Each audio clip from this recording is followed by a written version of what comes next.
Okay. So JG Quintel recently on Twitter, right? Because Twitter is the place where everything happens. He announced the release of his new TV series called Close Enough, and it drops July 9th, and it's in the art style of the regular show.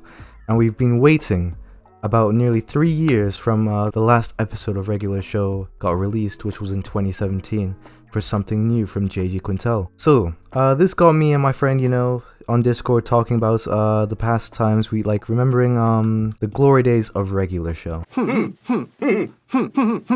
But there's still one problem. Well, not a problem, but like a theory I have. How did Mordecai and Rigby never get fired? They always kept their jobs until the very end, and even when they did get fired, they never really got fired. They got their jobs back in the end. So one conspiracy here on Reddit says, while watching an episode of regular show, I noticed M&R reference to a box cake that quoted $1.50 expensive. I think due to the amount of damage they cause, on top of the fact that they live at the park, they don't really get paid. On a few occasions, Benson pays them straight from his wallet, which is work not accounted to their debt. It's similar to not being able to foot the bill at a restaurant on washing dishes.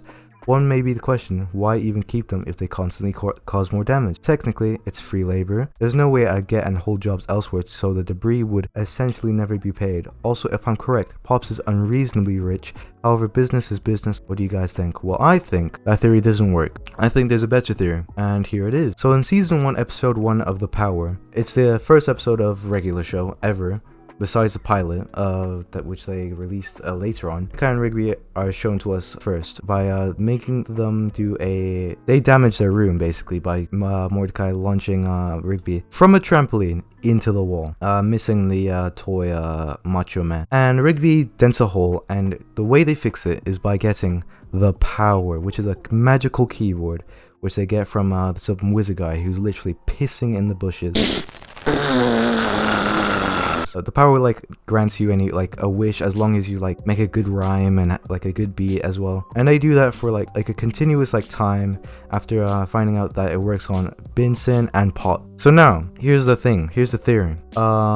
With the power, I think that they were smart enough. Well, I don't know. Well, they thought it through and said, if we're doing this much damage to the environment and everywhere, we should try and keep our jobs since Benson would try and fire us, right?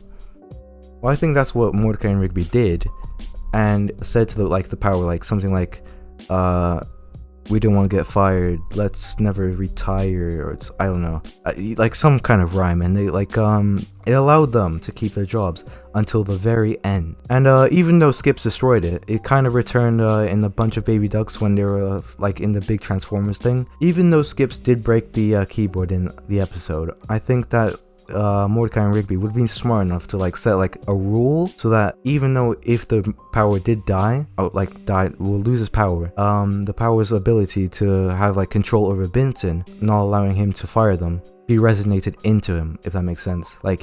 He wouldn't be have the ability to fire them, and if he did fire them, they'd eventually get their jobs back, and that's how they kept their job.